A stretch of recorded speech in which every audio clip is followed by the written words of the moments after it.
मैंने बकरी की गिनती की, मैंने भैंस की गिनती की। अब संजोग से लोकसभा में आया हूं तो वो आंकड़े की गिनती करनी पड़ती है। Fiscal deficit, revenue deficit. अब मेरे जैसा आदमी उसमें उलझ जाता है कि बकरी गिनूं कि भैंस गिनूं कि डिफिसिट गिनूं। यहाँ आके डेफिसिट गिनो, वहां बाद में गिनो। इसमें मेरे गांव की जो गरीब औरतें हैं, जो खेत में काम करती हैं, पसीना बहाती हैं, मिट्टी पानी में सड़ती हैं, उनके शरीर से बदबू निकलता है। जीवन में कभी एक बार भी उनको लक्स और कौन रेक्सोना साबुन, कौन ये लिपस्टिक पाउडर, ये छूने का देखने का अवसर नहीं मिलता है। क्या उसकी दुनिया को इन्होंने देखा था? मैं उन्हीं से पूछना चाहता हूं। अब तो बड़ी बड़ी बात करते हो, आगे दिन पीछे गए, गुरु से किया न है तब पछतावा होत क्या, चिड़िया चुग गई खेत।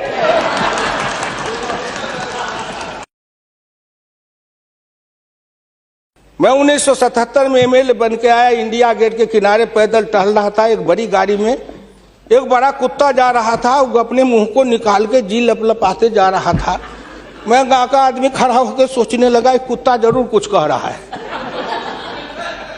मैं एमपी था, कभी दिल्ली देखा नहीं था। मेरे अंदर से आवाज आई कि कुत्ता कह रहा है, क्या है तू गांव का किसान, गरीब, मजदूर, पिछड़ा, दलित, तू क्या जन्म लेके करने आया है? तुझसे मैं सौभाग्यशाली हूं। देख, मैं ठंड गर्म गाड़ी में बैठा हूं, केक खाता हूं, ऑमलेट कटलेट खाता हूं, गद्दे पर सोता हूं। तुमने देखा हिंदुस्तान, तुमसे अच्छा मैं हूं। उस दिन मुझे लगा कि इस हिंदुस्तान के बड़े लोगों के कुत्ते भी मुझसे अच्छी जिंदगी जी के रहे हैं, और मुझे उस जिंदगी से भी बदतर जिंदगी जिलाने वाले कोई नहीं है, आप हैं।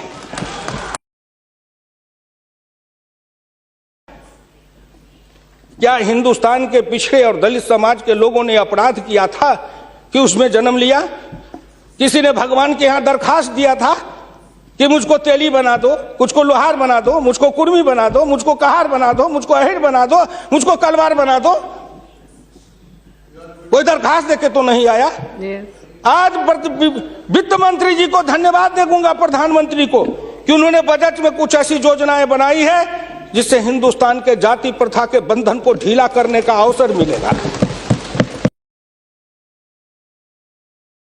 हिंदुस्तान के गांव के गरीब पिछड़े दलितों ने मिलकर कन्याकुमारी से कश्मीर तक, कामरूप से द्वारका धाम तक, इस आसान मान के साथ आपके शब्दों में, जिनको आप अपने ऑफिस के आगे चाय की दुकान खुलवा रहे थे, वो चाय की बेचने वाला, रेल के फुटपाथ पर पानी पिलाने वाला गरीब निर्धन, जिनकी मां मजदूरनी का काम करती थी, ऐसे के बेटा को भारत के प्रधानमंत्री की कुर्सी पर बैठाया कि नरेंद्र मोदी आएगा, भारत का प्रधानमंत्री बन जाएगा, गांव गरीब किसान मजदूर के भाग्य चमक जाएगा। उन्होंने इसलिए सपना को देखा है। वो हो जाएगा क्या? ये 9 महीना में हो जाएगा। आप नेता बोलते थे, मैं सुन रहा था, मुलायम सिंह आदरणीय बोल रहे थे, मेरे साथी हैं, बरसों तक समाजवादी आंदोलन में लड़े, कि 9 महीना में तो बच्चा पैदा हो जाता है। मैंने कहा कितनी वैज्ञानिक बात कर रहे हैं, ये तो वैज्ञानिकता है, प्रकृति का नियम है, 9 महीना में बच्चा पैदा होता है। लेकिन जो बच्चा पैदा होता है, क्या वो बच्चा 9 महीना में फिर बच्चा पैदा कर देगा क्या?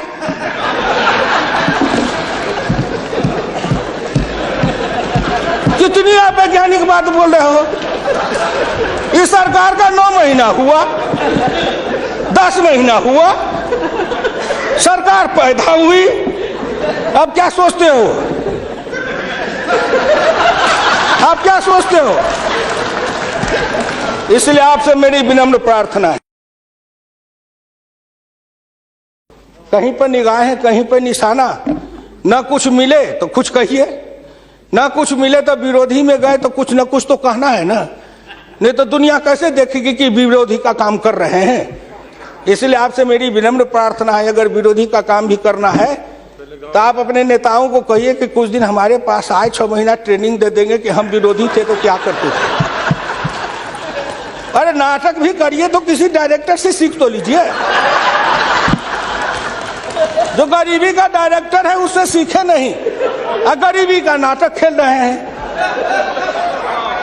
ये एक गांव में नाटक